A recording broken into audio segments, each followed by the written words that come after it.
Morning, Chavre. Today is Yud Zayin Sivan, the 17th day of Sivan. A beautiful, gorgeous Tuesday morning. We're on page 92 in the Chayenu as we continue in chapter 6, Shayuchad Ve'emunah. In today's lesson, we realize, it says you should realize that Havaya, Yud Kevavke is Elikim. There's nothing else. Why is there two separate names? Elikim is the shield for Havaya.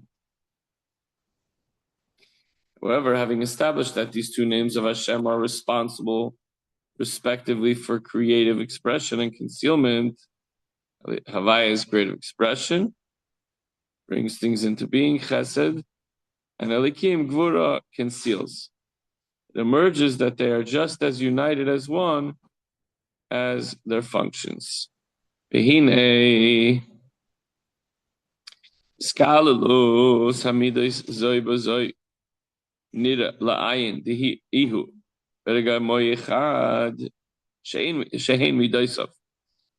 From the mutual inclusion of the attributes, that which they do, their opposite natures, notwithstanding, it's evident that he and his causation, meaning he and his attributes, are in fact one.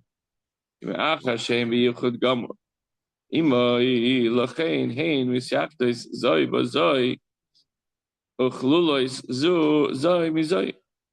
since they're in complete unity with Hashem, they therefore unite with each other and are comprised of each other.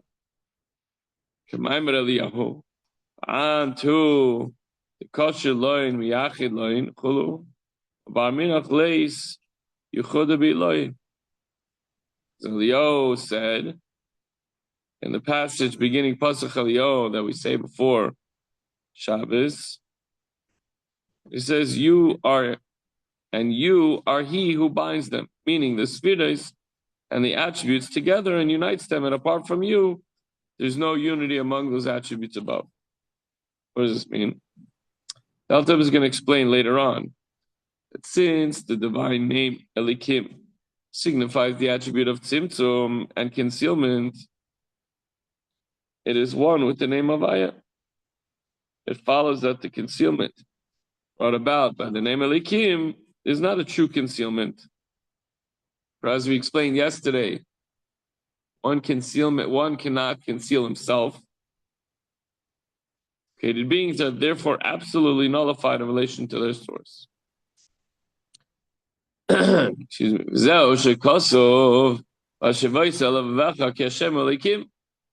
This is the meaning of the pasuk, and take into your heart that Havaya is Elikim. It's not two separate things, obviously. Havaya is Elikim. Concerning this pasuk, the question was asked in the first chapter: would it occur to you that there is a God soaking, so to speak, in the waters beneath the earth, so that's necessary to caution so strongly and negate this thought by stating that one should take it to heart? It's obvious. Havaya and Elikim are one. Shegam Shem Elikim Hamitzamtzim Amayla Ma'or U'Bechinas Chesed Shem Havaya. Even though it looks like Elikim, whose job is contraction, but really it's also Chesed, as we said yesterday. There's kindness in holding things back. You don't want your kid to play with something dangerous. You hold him back. That's true kindness. So the names are equal. Meaning, although Havaya represents Chesed and revelation, and Elikim represents Tzimtzum and concealment, really they're both one. Chesed is Gvura, and Gvura is Gvura is Chesed. It comes hand in hand. Shegam Shem Elikim HaMitzhamtzim. U'Mayla Ma'or Hu Bechinas Chesed K'may Shem Havaya.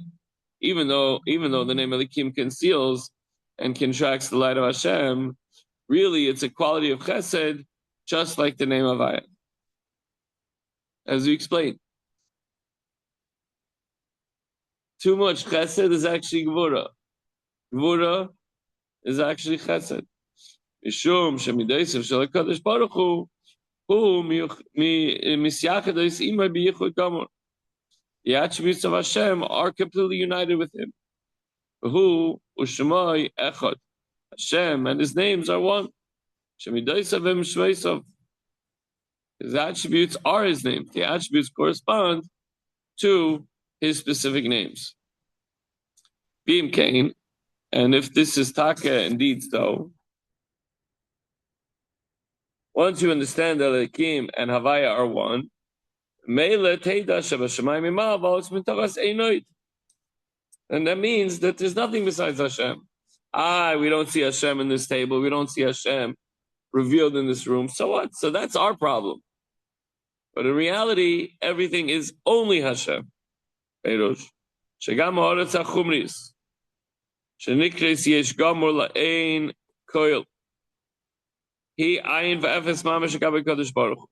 Everything that seems to us and appears to us as reality, from Hashem's perspective, is nothingness. Hashem didn't change.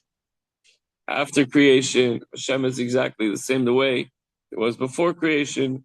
The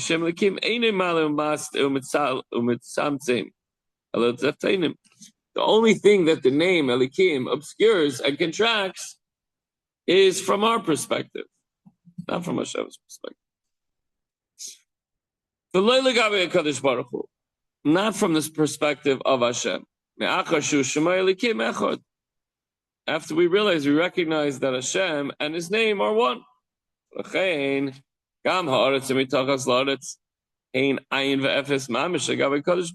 Therefore, even the earth, we see everything below.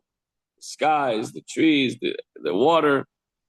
But from Hashem's perspective, nothing exists but Him. Everything is nothing. Einon nikrais b'shem klal, afilu b'shem oid, shu loshen tofel. They're not called by any names at all, not even by the name oid, something else, which would indicate that there's Hashem and then there's something else, but it's not relevant. No, we don't even say oid.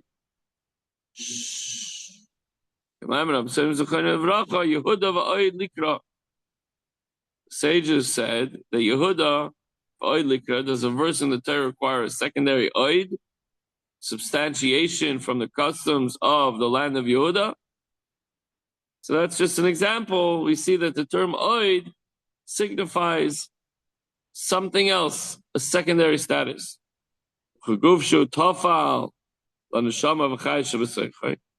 This too is the case with the body, which is subordinate to the soul and life force within it, for which reason it's referred to as oid.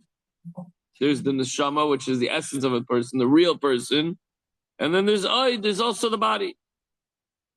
This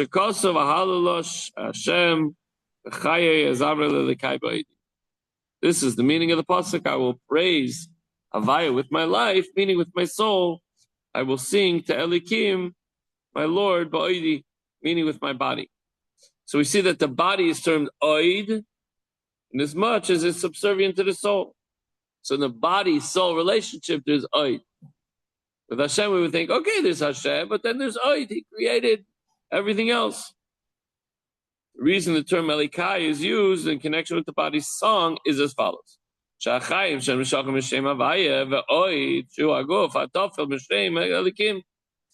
When it comes to the body and the soul, we say for the life, meaning the soul, is derived from the name Havaya, and the oid, which is the body, comes from the name Elikim.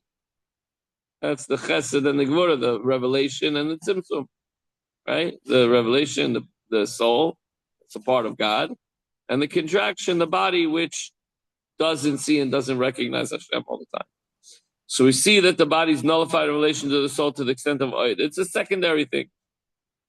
It's subordinate to it. It is not, however, nullified out of existence in relation to the soul. They need each other. They work together. The body doesn't get nullified to the soul. The reason for this is, and then we're not going to discuss it further, but the world compared to the soul, which is Hashem, is nullified, at least from Hashem's perspective. The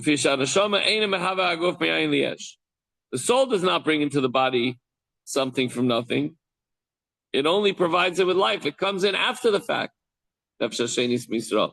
The soul comes into the body. Hashem was here first.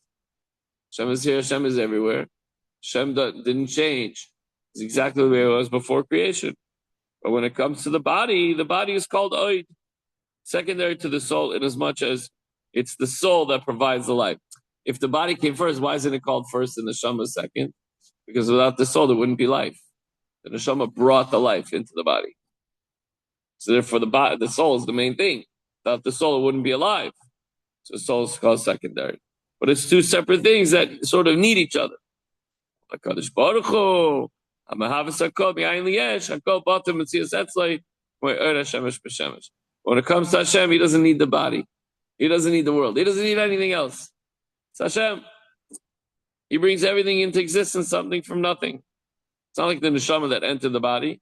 With Hashem, everything is absolutely nullified in relation to Him, just as the light of the sun is absolutely nullified in the sun. Here we see the rays. To us it looks real. If you tell a child, okay, we're smart enough to know, we learn that it comes all the way from the sun, millions of miles away, right? But if you tell a kid and you put a curtain and you shut it off, you'd say, it's two separate things. Well, the ray of the sun, in the sun, you don't say, oh, look at the sun. Inside, there's a whole bunch of rays. There's no rays in the sun. There's the sun. Rays are an offshoot. Of course, that's a deep mashal. The Alter Rebbe always says there's a lot of flaws in that mashal, but we'll get to that. So the takeaway is the miracle of creation is a merger of two attributes. Chesed, Havaya, and Gvura, restraint, Elikim. A divine energy sustains the world. What's that divine energy? Havaya. However, that energy is not felt. It's not seen. And the reason why is so that the material world is not overwhelmed by this tremendous godly light. We would expire just like we did by the Asar Sadivish when Hashem spoke. Not just we, but the entire world would expire. So therefore, we needed Elikim to hide and contract that godly energy. But it's there. It's very, very strong. And so we actually thank God. The Gevurah is actually Chesed. Gives us the ability to be alive, to learn Torah, to do mitzvahs, even though, unfortunately, that also comes along with not being able to see and recognize God. And we hope and pray that God will be revealed and He'll also create a miracle, just like He created split of the sea and created the world. He could also create a miracle that we can see the revelation of godliness with our own eyes. And that be very, very soon. Okay, that's it for today.